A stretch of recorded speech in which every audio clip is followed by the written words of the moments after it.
और इसीलिए मैंने कहा कि आज सख्त रखिए, कम से कम फर्स्ट हाफ में मुझे लगता है कि थोड़ी सी होगी, लेकिन उसके बाद फिजल आउट होगा। लास्ट वीक हमने आपसे कहा था कि क्रेडिट स्विस बचेगा नहीं, और वो फाइनली बिक गया है, अदरवाइज वो जीरो हो जाता। अभी बैंकिंग सिस्टम का पेन ख़त्म हो गया, ये दिमाग से निकाल दीजिए। अभी कम से कम 2 बैंक तो मुझे मालूम है कि यूरोप में बहुत ट्रबल में है, वो आएंगे सामने, और यूएस के भी बहुत सारे बैंक्स प्रॉब्लम में हैं। तो ये बैंकिंग पूरा जो सिस्टम कोलैप्स हो रहा है यूरोप और यूएस में, भारत बहुत सेफ़ है, इसलिए मैं भारत की बात नहीं कर रहा हूँ। तो वहाँ पे कितना पैसा झोंक झोंक के आप बचाएंगे उसको, वो अगेन एक प्रॉब्लम क्रिएट करेगा आपके लिए। तो उसको बहुत मुश्किल नहीं समझना कि आप सरकारी तौर पे या एडमिनिस्ट्रेटिव तौर पे अगर आप किसी चीज़ को सेव करते हैं तो उसको फिर रिस्टोर करना उतना ही मुश्किल होता है। तो इसलिए मुझे लगता है कि चूँकि आज सुबह की डेवलपमेंट है हमारे भारत के समय हिसाब से कि यूएस फेड ने और 3-4 और बैंकों ने ये तय किया है कि जो 7 डे स्वैप डॉलर फैसिलिटी होती है लोगों बैंकों के लिए, उसको 1 दिन की कर दे, जिससे और ज़्यादा डॉलर उनको चाहिए, ज़रूरत है उनको, क्योंकि वो बहुत जगहों पे डॉलर नहीं मिल पाता उनको। तो ये एक बड़ी फैसिलिटी उनके लिए दी है, इसलिए बैंकों में एक राहत हो सकती है। लेकिन चूँकि ये प्रॉब्लम इतनी बड़ी सिस्टमिक हो चुकी है कि मार्केट कितनी देर तक सर्वाइव करेगा ये इम्पॉसिबल कहना। तो मुश्किल तो बहुत बड़ी है। क्रेडिट स्विस का निपटारा हो गया है, उसमें भी इफ्स एंड बट्स लगे हैं कि उनके सीडीएस कितना भागते हैं, जो कि अब यूबीएस के सीडीएस में प्रॉब्लम हो रही है, क्योंकि वो एक ऐसे बैंक को खरीद रहे हैं जिसमें अभी बहुत मुश्किल हो, मतलब पिछले 6-7 सालों में न जाने कितने घोटाले और फ्रॉड, इन सब के भी आरोप उसके ऊपर हैं। तो हालांकि वो इम्यूनिटी उन्होंने ले ली है सेंट्रल बैंक स्विट्जरलैंड से कि कोई भी इम्यूनिटी होगी तो आप जिम्मेदार होंगे। लेकिन मेरा मानना है कि बैंकिंग क्राइसिस थोड़ा सा डीपन है अभी, तो सरकारी उपायों से हो सकता है कि थोड़ी देर के लिए आपको ये दिखे, लेकिन जैसा अभी आप सुबह कहते हैं कि 90% शॉर्ट बने हुए हैं, ये अनप्रेसिडेंटेड है। मैं ख्याल 10-15-20 साल में पहली बार ऐसा हुआ है। तो इस जगह पे एक रिस्क ये होता है कि या तो यहाँ से एक बहुत बड़ी रैली आएगी, क्योंकि इतने शॉर्ट्स अगर कटना शुरू होंगे तो बहुत बड़ी एक रैली बाजारों में बन सकती है, अदरवाइज फिर ये एक और बड़ी सेल ऑफ का रास्ता खुलेगा।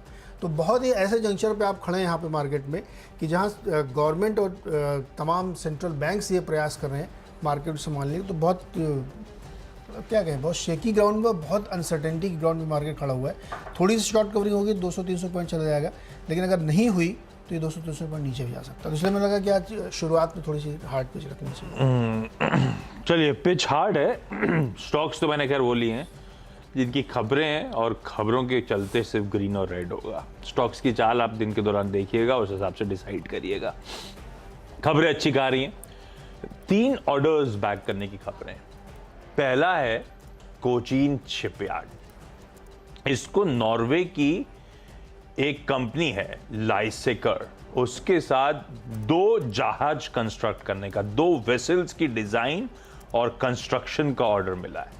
ये दोनों वेसल्स की कुल कीमत होगी 550 करोड़ रुपए। इंटरेस्टिंग है, ये zero emission feeder container vessels हैं। जीरो एमिशन दरअसल हाइड्रोजन पावर्ड व्हीकल्स या वेसल्स बनाने की कोचीन शिपयार्ड कर रहा है तैयारी, और इस कॉन्ट्रैक्ट में दोनों वेसल्स डिलीवर होंगी। साथ साथ एक ऑप्शन है 2 और वेसल्स का, 2 और जहाजों का। बढ़िया, इंटरनेशनल मार्केट में कोचीन शिपयार्ड को बढ़िया ऑर्डर मिलता हुआ, इसीलिए इसको दिखाएंगे नहीं क्या, ना स्टॉक दिखा रहे हैं ना खबर दिखा रहे हैं। स्टॉक ही दिखा दीजिए, ये ग्रीन में आ गया कोचीन शिपयार्ड, अच्छी खबर। दूसरा, रेल विकास निगम लिमिटेड RVNL, एक प्रोजेक्ट है जिसके लिए इसने सबसे कम बोली लगाई, जिसे हम कहते हैं L1, लोएस्ट बिडर के तौर पे सामने आया है। इन्होंने जो बिड करा उस प्रोजेक्ट के लिए 1088 करोड़ का, 1088 करोड़ रुपीस का ये ऑर्डर है, जिसके लिए ये लोग L1 बन के सामने आए। इसीलिए इसको मेंशन कर रहा हूं। कोई डिजाइन और कंस्ट्रक्शन है ट्विन टनल्स का, खैर उसकी डिटेलिंग में नहीं जाते, उसको छोड़ देते हैं, उससे ज्यादा फायदा नहीं है, लेकिन इनको ऑर्डर मिला, इसीलिए इसको ग्रीन लेके चल रहा हूं। तीसरा, SJVN को ग्रीन रखा है। कह रहे कि खैर पावर स्टॉक्स अच्छा पावरफुल प्रदर्शन दिखा ही रहे हैं। SJVN के लिए एक और बढ़िया खबर आई है, MSEDCL। MSEDCL क्या है? Maharashtra state electricity distribution company से वो दरअसल 200 मेगावाट का सोलर पावर प्रोजेक्ट लगाना चाहते हैं, जिसके लिए SJVN को ये डील सौंपी गई। ये आसान शब्दों में इनको ऑर्डर मिला है। तो कोचीन शिपयार्ड को ऑर्डर मिला है, RVNL लोएस्ट बिडर के तौर पे आसान शब्दों में उनको इवेंचुअली ऑर्डर मिलेगा, और SJVN को भी ऑर्डर मिलता हुआ। इसलिए तीनों स्टॉक्स को खबरों के चलते, अच्छी खबरों के चलते ग्रीन रखा है। ओके, मैंने जो है नेगेटिव वाले ज़्यादा है मेरे, रेड वाले। और उसमें ये कि जिन कंपनियों का बहुत ज़्यादा एक्सपोजर यूरोप और अमेरिका इन सब कारोबार में है, मुझे लगता है वहाँ पे दबाव रहेगा, क्योंकि वहाँ का बैंकिंग सिस्टम ही प्रॉब्लम में आ रहा है। तो टाटा मोटर्स, टाटा स्टील, मदरसन जैसे शेयर्स में प्रेशर आपको देखने को मिल सकता है, क्योंकि यूरोप में बहुत दिक्कतें हैं बैंकिंग को लेकर के और अमेरिका में भी हैं। तो अगर बैंकिंग सिस्टम प्रॉब्लम में आता है तो फिर पूरा इकोसिस्टम वहाँ पे मुश्किल में रहेगा। और दूसरी चीज़ ये है कि अगर बैंक में इस तरह की मुश्किल आ रही है तो कमोडिटी प्राइसेस भी फिर शार्प फॉल देखती हैं। क्रूड आपके सामने है, $72-73 पे अगर ब्रेंट आ गया है तो आप अंदाज़ा लगा सकते हैं किस तरीके की मुश्किलात सामने खड़ी होती हुई दिख रही हैं। तो इसलिए मुझे लगता है कि ज़्यादा एक्सपोजर जिनका विदेशी कारोबार में है उनमें थोड़ा सा दबाव रह सकता है, इसलिए तीनों को हमने रेड में रखा है। अच्छा, अगले स्टॉक्स में एक तो दो रेड रखे हैं।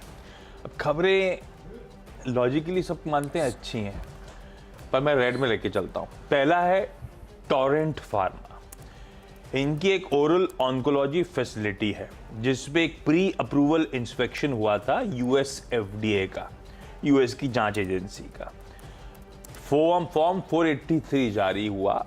एक ऑब्जर्वेशन सामने आया, एक आपत्ति आई है उस गुजरात की फैसिलिटी को लेकर। कंपनी कह रही है एक स्टिपुलेटेड टाइमलाइन में जो समय दिया गया उसमें हम रिस्पॉन्ड कर देंगे, पर मैंने रेड रखा। ऐसे ही ब्लिस जीवीएस फार्मा, यहाँ पे भी आपत्तियां सामने आई हैं।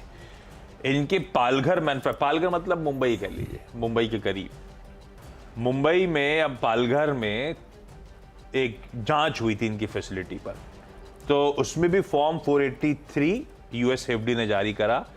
3 ऑब्जर्वेशंस, 3 आपत्तियां सामने। अब वो कह रहे हैं 3 माइनर ऑब्जर्वेशंस हैं, लार्जली प्रोसीजरल है नेचर में, हम लोग भी रिस्पॉन्ड करेंगे और समय सीमा के साथ शायद अप्रूवल्स मिल जाएंगे। अब बेसिकली कहने वाली बात होती है कि ये ऑब्जर्वेशंस आए, आपत्ति आई हैं, लेकिन हल्के फुल्के हैं, वो दाग अच्छे हैं, वैसी वाली बात है ये। मैंने रेड रख दिया क्योंकि दोनों आपत्तियां सामने आई हैं। मार्केट का मूड माहौल भी थोड़ा ऐसे ही है। और गोदावरी पावर एंड इस्पात, ये हालांकि फ्राइडे को मैं देख रहा था, पता था सबको शायद बोर्ड मीट है, बढ़िया मूव बनने शुरू हो चुके थे ऑलरेडी, तो 3.5% उछल चुका है। लेकिन बोर्ड मीट का अनाउंसमेंट ठीक है, बायबैक को मंजूरी दी है, 250 करोड़ रुपए का बायबैक होगा, 50 लाख शेयर्स, यानी कि कुल आउटस्टैंडिंग इक्विटी का 3.66%, तो अच्छा खासा चंक होगा। 500 रुपए पर शेयर में टेंडर रूट के जरिए, तो सब कुछ ठीक चेक बॉक्स टिक हो रहा है। 388 का मौजूदा भाव है, 387 का। इसको मैं अभी भी ग्रीन रख रहा हूं, लेकिन फ्राइडे को अच्छे मूव्स ऑलरेडी बने हैं, ये बात ध्यान रखिएगा। अगले 3 स्टॉक आईटी के हैं, टीसीएस, इन्फोसिस और एलटीआई। और मुझे लगता है कि इसमें भी एक दबाव आपको देखने को मिले, क्योंकि आईटी सेक्टर पर सबसे ज़्यादा इम्पैक्ट सबसे पहले पड़ेगा। और अभी फेड का मूव क्या होगा ये अंदाज़ा लगाना बड़ा मुश्किल है। हालांकि लोग अब कुछ लोग ये कह रहे हैं कि 25 बेसिस पॉइंट की हाइक कर सकता है फेड, लेकिन जो ताज़ा घटनाक्रम दिख रहे हैं वो एक और कंसर्न कर रहे हैं। लेकिन इसको बहुत ध्यान से समझिएगा, अगर सब लोग अपनी लिक्विडिटी इन्फ्यूज़ कर रहे हैं, एक हफ्ते वाला स्वैप एक दिन के लिए कर रहे हैं, और सेंट्रल बैंक का सरकारें लग गई फिर से लिक्विडिटी डालने में, तो फिर से रिस्क खड़ा हो गया इन्फ्लेशन का।